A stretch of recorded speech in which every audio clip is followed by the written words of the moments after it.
Mystery surrounds the anomalous position change of UK's oldest satellite. God forbid if there are state nations that are perhaps hacking other nations' satellites and changing their positions. Is that possible?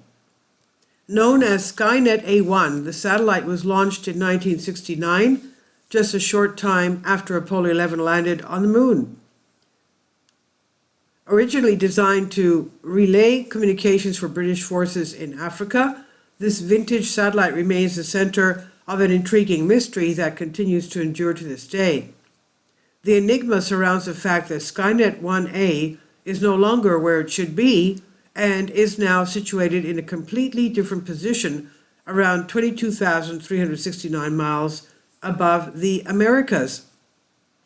Due to orbital mechanics, it could not have simply drifted there over time, so that means that someone or something must have deliberately moved it there at some point in the past. Let me read that again. So it means that someone or something must have deliberately moved that satellite there some point in the past. The big question is, who would have done this and for what purpose? The mystery is compounded by the fact that any record of such a maneuver being ordered or carried out has been lost, so all we can do is speculate as to the motive. Worse still, the satellite's position now makes it something of a liability. It's still relevant because somehow whoever did move Skynet 1A did us few favors, space consultant Dr. Stuart Evans told the BBC.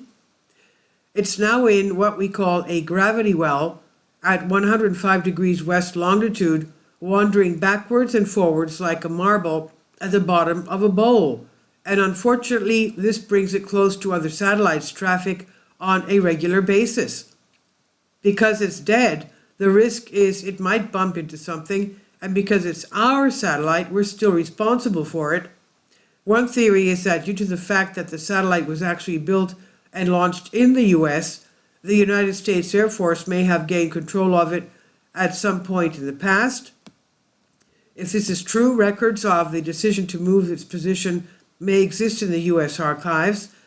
All that we know is that it should have been moved to an orbital graveyard at the end of its operational life to avoid collisions with active satellites. But for whatever reason, it was instead left in this anomalous location where it could pose a risk.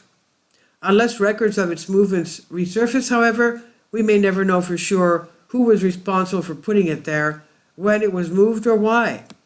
This is by BBC News on Unexplained Mysteries by T.K. Randall.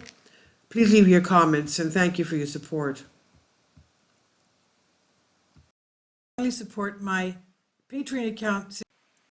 The daily posts are 5 videos daily, and they are totally different from what I have on my YouTube channel. Thank you so much for your support and that you find all my content so interesting. You'll find the Patreon account details in the description box below.